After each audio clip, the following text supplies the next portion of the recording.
திரு கோட்டீஸ்வரன் அவர்களும் இணைந்திருக்கிறார். இந்த தேர்தலில் சுவாரஸ்யங்களும் திருப்பங்களும் இருக்கும்னு நம்ம எதிர்பார்க்கலாமா?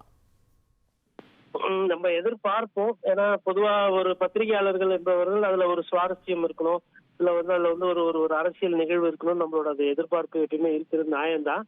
பட் பிஜேபியை பொறுத்தவரையிலும் அந்த மாதிரி எதிர்பார்ப்புகள்லாம் விட மாட்டாங்க. உதாரணத்துக்கு காங்கிரஸோட கட்சி ஜெயிக்கிற மாதிரி இருக்கு அப்படின்னா அந்த தேர்தலில் வேணா காங்கிரஸ் தோத்து போவோம். பிஜேபி வந்து ரிசார்ட் பாலிடிக்ஸோ இல்ல வந்து பண அரசியலோ அதை மாதிரி பண்ணி பிஜேபிக்கு வர வேண்டிய ஒரு வெற்றியை வந்து பாஜக தட்டி பறிக்கக்கூடிய வாய்ப்பு இருக்கு. பட் இந்த தேர்தலை பொறுத்தவரை பாஜக தான் வெற்றி பெற நிலைமையில இருக்கு. பாஜக வேட்பாளர் தான். குறிப்பா சாயந்தரம் போல தமிழகத்துக்கு வந்து ஒரு நற்செய்தி வரும். இது வந்து பாஜக கட்சியோட ஒரு வேட்பாளர்ன்றதை தாண்டி கோயம்புத்தூர் பகுதியை சேர்ந்த ஒரு சிபி ராதாகிருஷ்ணன் அவர் ஜெயிக்கிறாரு அப்படின்னும் போது தமிழகத்துக்கு வந்து ஓகே, நமக்கு வந்து ஒரு குடியரசு துணைத் தலைவர் கிடைக்கிறாரு அப்படின்னும் போது அது தமிழகத்துக்கு ஒரு மாண்பான விஷயமாகும். ஒரு 6-7:30 மணிக்கு ஒரு ரிசல்ட் வரும்போது தமிழகத்துல இருக்கக்கூடிய என்டிஏ கூட்டணியில் இருக்கிற கட்சி தலைவர்கள் அதை வந்து ஒரு செலிப்ரேஷன் பண்ணுவாங்க. சுவாரஸ்யம்லாம் இதுல பெருசா எதுவும் இருக்கிறதுக்கு வாய்ப்பு இருக்காது. ஏன்னா இதுல வந்து பிரதமரே ஓட்டு போடுறாரு. வேற யாரும் ஓட்டு போடுறாங்க அப்படின்னா அந்த ஓட்டு திருடு போறதுக்கோ இல்ல ஓட்டு காணா போறதுக்கோ இல்ல ஒரு 100 பேர் ஒரே பேர்ல இல்ல 0ன்ற ஒரு அட்ரஸ்ல ஒரு 1000 பேர் இருக்கிறதுக்குலாம் சாத்தியக்கூறு இருக்கு. இது பாராளுமன்ற உறுப்பினர்கள் சம்பந்தப்பட்ட விஷயம். அதனால எண்ணிக்கை வந்து கரெக்டா பாத்துக்கிட்டு இருப்பாங்க. அதுல எதனா வந்து மாத்தி ஓட்டு போடுறாங்க, கிராஸ் ஓட்டிங் அந்த மாதிரி எதனா இருந்தாலும் கண்டிப்பா பாஜகவோட பார்வையில இருந்து தப்ப முடியாதுன்ற அந்த காரணம். ரகசிய வாக்களிப்பு தானே இது, வந்து வெளியில தெரியாது இல்ல, ரகசிய வாக்கெடுப்பு. பட் அது ரகசியமா வந்து இவர் சிபி ராதாகிருஷ்ணன் தோத்துட்டு இவர் சுதர்சன் அவர்கள் ஜெயிக்கிறதுக்கு எந்த அளவுக்கு இவங்க வந்து வேலை பார்த்திருக்காங்க அப்படின்றத பாக்கணும் இல்லைங்களா? இவங்க யாரும் வந்து இந்த மாதிரி விஷயங்கள்ல விவகாரங்கள்ல வந்து பிஜேபி தான் வந்து கை தேர்ந்த ஒரு கட்சியாக இருக்கிறது.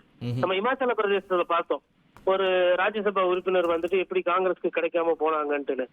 அந்த மாதிரி சூழல். அதே மாதிரி ஒரு மேயர் தேர்தல்ல பார்த்தோம், அங்க ஆம் ஆத்மி கட்சி காங்கிரஸ்க்கு தான் செல்வாக்கு இருக்கு, இருந்தாலும் அங்க பிஜேபி வெற்றி பெறுற மாதிரி ஒரு சூழல். அப்புறம் கோர்ட்டு குட்டு வைத்தோம்னா அந்த தேர்தல் வந்து மாற்றப்பட்டது. அந்த தப்பு செய்யக்கூடிய இடத்துல பாஜக இருக்கு. காங்கிரஸை பொறுத்தவரை தப்பு இல்லை, நியாயமா ஜெயிக்கிற விஷயத்த கூட தோத்துட்டு வேடிக்கை பார்க்கிற ஒரு போக்கு இருக்கு. அதனால இதுல வந்து எந்த ஆச்சரியமோ இல்ல ஒரு ஒரு சிறப்பான நம்ம எதிர்பார்க்கக்கூடிய அந்த நிகழ்வுகள் வந்து பத்திரிகையாளர்கள் என்னன்னா இதை விட ஒரு சிறிய அளவிலான தேர்தல் அந்த கான்ஸ்டிடியூஷன் கிளப்ல நடந்த தேர்தல். அதுல தேசிய ஜனநாயக கூட்டணி பிஜேபி அவங்க வெயிட் போட்ட வேட்பாளர் வெல்லாததையும் சேர்த்து பார்க்கணும்ல. ஸோ அந்த மாதிரியான சில சர்ப்ரைசஸ் எல்லாம் சமீபத்தில் பார்க்கணும்ல. am I stretching too far? இல்ல நீங்க சொல்றது வந்து அது ஒரு சின்ன சர்ப்ரைஸ். பட் இது நாடு தழுவிய இப்ப அப்படி ஒருவேளை பாஜக இந்த தேர்தல் அவங்க நிறுத்தின வேட்பாளர் தோத்து போயிட்டாங்கன்னா அது வந்து ஒரு பெரிய பின்னடைவா பார்க்கப்படும். அந்த அளவுக்கு எல்லாம் வந்து பாஜக வந்து லூஸ் விடாது. இன்னொன்னு அந்த அளவுக்கு வந்து காங்கிரஸ் கூட்டணியில இருக்கிற தலைவர்கள் வேலை பார்த்த மாதிரி எனக்கு தெரியல. எனக்கு முன்னாடி பேசின ஒரு விஷயம் சொன்னாரு இல்லைங்களா, தெலுங்கு தேசம் கட்சியில எப்படி ஓட்டு போடுவாங்க என்ன ஏதுன்றது. அதனால 2 சைடுமே கிராஸ் ஓட்டிங் இருந்தாலும் கூட பை அண்ட் லார்ஜ் வந்து சிபி ராதாகிருஷ்ணனுக்கு வந்து ஒரு ஈஸியான ஒரு வெற்றி இருக்கும். இல்லைன்னா அவங்க வந்து ஜெகதீப் தன்கரை ராஜினாமா செய்ய சொல்லி இருக்க மாட்டாங்க.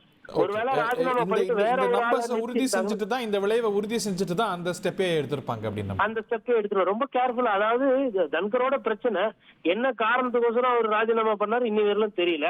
அதற்கு பின்னணி என்ன, இப்படி ஒரு தேர்தல் தேவையா? மக்கள் பணத்துல இன்னைக்கு பிரதமர் மற்ற வேலையெல்லாம் விட்டுட்டு இன்னைக்கு போய் ஓட்டு போட்டுட்டு இருக்காரு. இன்னைக்கு அங்க லைவ் கவர் பண்ணுவாங்க. இந்த தேர்தலுக்கு ஒரு செலவாகும், சில கோடிகள் ஆகும். இந்த செலவு தண்ட செலவு தானே. தன்கர் என்ன பிரச்சனை? அவர் எதனா ஊழல் பண்ணிருந்தாரா, இல்ல சிறை தண்டனை வாங்கியிருந்தாரா, இல்ல மக்கள் விரோதமா எதனா பிரச்சனை பண்ண? அதெல்லாம் பொது வழியில வரவே இல்லையே. இவர்களுக்குள்ள கருத்து வேறுபாடு. அதனால அவரை ராஜினாமா பண்ண சொல்லி விட்டு அவர் வீட்டை காலி பண்ண சொல்லி அது பிரச்சனையா அது ஒரு சைடு ஓடி இருக்கு. அந்த கால்குலேட்டட் ரிஸ்க் எல்லாம் இல்ல. நம்ம தான் திருப்பி நம்ம நினைக்கிற ஆள் திருப்பி ஜெயிச்சிருவாரு பிரச்சனை இல்லாமன்ற அந்த நெஞ்சு தைரியத்துலதான் இவங்க இப்படி ஒரு தேர்தலையும் நடத்துறாங்க. ஆனா இதுல சர்ப்ரைஸ் வரும்னு எனக்கு வந்து தோணல. ஓகே, சர்ப்ரைஸ் எதிர்பக்கம் இருக்குமாங்கிற கேள்வி எழுந்திருக்கு. இனி செல்லும் இடமெல்லாம் செய்தி. தந்தை டிவியின் வாட்ஸ்அப் சேனலை ஃபாலோ பண்ணினா செல்ல இருக்கும் இடமெல்லாம் செய்தி. இதோ QR கோட் இப்பவே ஸ்கேன் பண்ணுங்க, ஃபாலோ பண்ணுங்க.